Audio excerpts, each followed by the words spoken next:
Dubai అందిస్తున్న golden వీసాలతో ఆ దేశానికి సెలబ్రిటీల పోకడ గతం కంటే విపరీతంగా పెరుగుతున్నట్లు నివేదికలు చెబుతున్నాయి.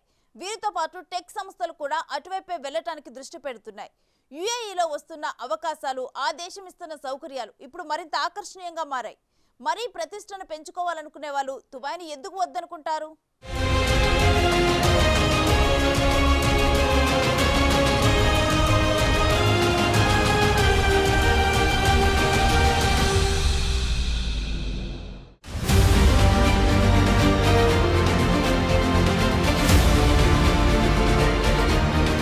యుఏఈలో కనిపించే కాస్మోపాలిటన్ సంస్కృతి, అద్భుతమైన సివిల్ సౌకర్యాలు, అధిక నాణ్యత కలిగిన మౌలిక సదుపాయాలు, ఉన్నత జీవన ప్రమాణాలు, అగ్రశ్రేణి విద్య, లగ్జరీ షాపింగ్, ప్రపంచ స్థాయి ఆరోగ్య సంరక్షణ, విభిన్నమైన ఎంటర్టైన్మెంట్ అన్నీ కలిసి ఇప్పుడు ఈ ప్రాంతానికి సంపన్నుల్ని మరింత ఆకర్షిస్తున్నాయి.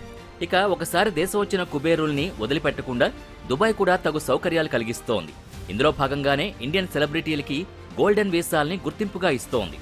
బాలీవుడ్ హీరో షారుఖ్ ఖాన్తో మొదలుపెట్టిన గోల్డెన్ ఛాన్స్ ఇప్పటికే చాలా మంది సెలబ్రిటీలకి గిఫ్ట్గా అందాయి.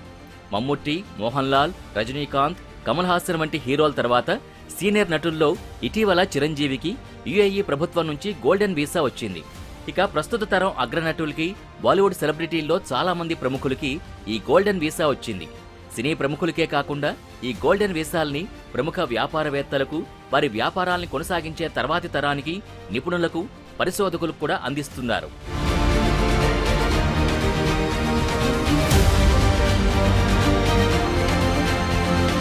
ఇప్పటికే చాలా మందికి అందిన ఈ గోల్డెన్ వీసాల వల్ల అరబ్ దేశాల్లోకి వెళ్లేందుకు ఎటువంటి అనుమతులు అవసరం లేదు.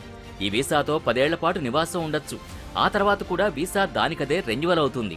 ఇక అక్కడి పౌరులకి ఎలాంటి హక్కులుంటాయో గోల్డెన్ వీసా అందుకున్న వారికి కూడా అవే వర్తిస్తాయి. అక్కడ వీరు స్వేచ్ఛగా వ్యాపారాలు కూడా చేసుకోవచ్చు.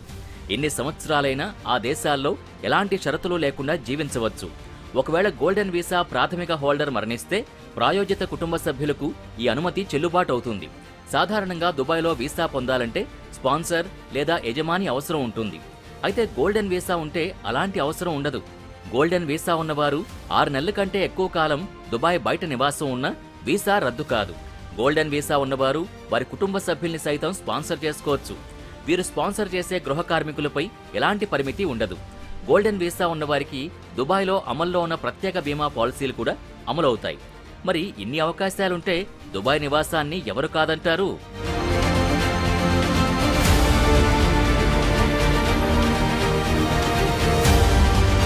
అందుకే టెక్ వ్యవస్థాపకులు కూడా యుఏఈకి వెళ్లడానికి ఆసక్తి చూపుతున్నారు. వ్యాపారాన్ని ప్రారంభించడంలో సమస్యలు తక్కువగా ఉండడం, వ్యక్తిగత ఆదాయపు పన్ను నుంచి పూర్తి మినహాయింపు, మరింత సహాయక విధాన వాతావరణం కారణంగా భారతదేశంలోని చాలా మంది టెక్ వ్యవస్థాపకులు గోల్డెన్ వీసా ప్రోగ్రాం ద్వారా యుఏఈకి మకాం మార్చారు. యుఎస్, చైనాల్ని అనుసరించి భారతదేశం ప్రపంచంలోని 3వ అతిపెద్ద స్టార్టప్ పర్యావరణ వ్యవస్థగా అవతరించడం వల్ల ఈ మార్పు వచ్చింది. ఇప్పుడు దుబాయ్లో స్టార్టప్ కమ్యూనిటీలో భారతీయులు 30% పైగా ఉన్నారు. ఇంకా మరింత మంది వెళ్లే అవకాశం కూడా ఉంది. దీంతో దుబాయ్ 1,00,000 గోల్డెన్ వీసాల్ని అందించడానికి రెడీగా ఉంది.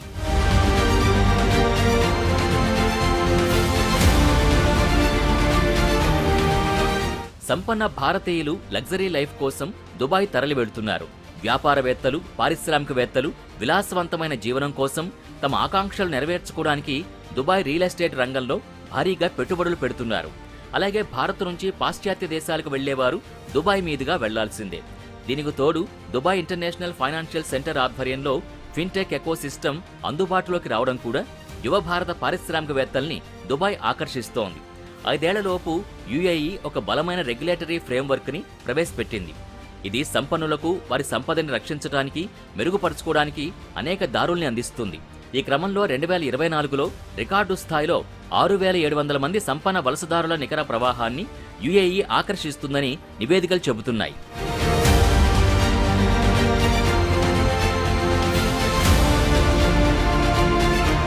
రెండు 2023లో 4,11,802కు చేరుకున్న యాక్టివ్ బిజినెస్ లైసెన్సులు దుబాయ్లో గతం కంటే చాలా ఎక్కువగా పెరిగినట్టు ఆ దేశ అధికారిక నివేదికలు చెబుతున్నాయి.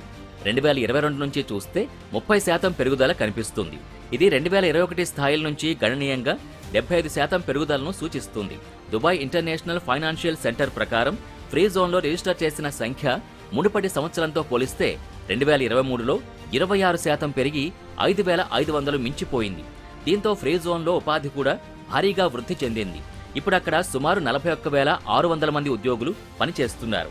ఇది 15% పెరుగుదలను సూచిస్తోంది. అలాగే యుఏఈలో పెట్టుబడి కార్యక్రమాల ద్వారా నివాసం, పౌరసత్వం కోసం డిమాండ్ను పెంచుతున్న అగ్రజాతీయుల్లో భారతీయులు అధికంగా కనిపిస్తున్నారు.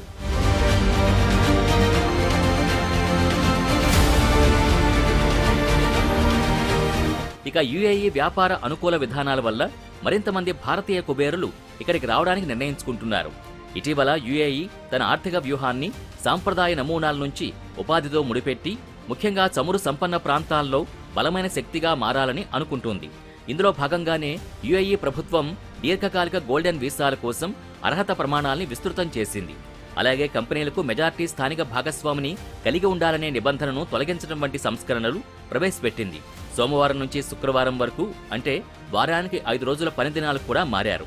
పెళ్లికాని జంటలు కలిసి జీవించడానికి అంటే లివింగ్ టుగెదర్ ని చట్టబద్ధం చేశారు.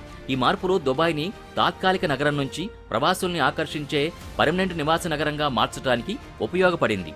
ఎక్కువ మంది కొత్త జనరేషన్ కుబేరులు వ్యాపారాల్ని స్థాపించడానికి వారిని ప్రోత్సహిస్తుంది.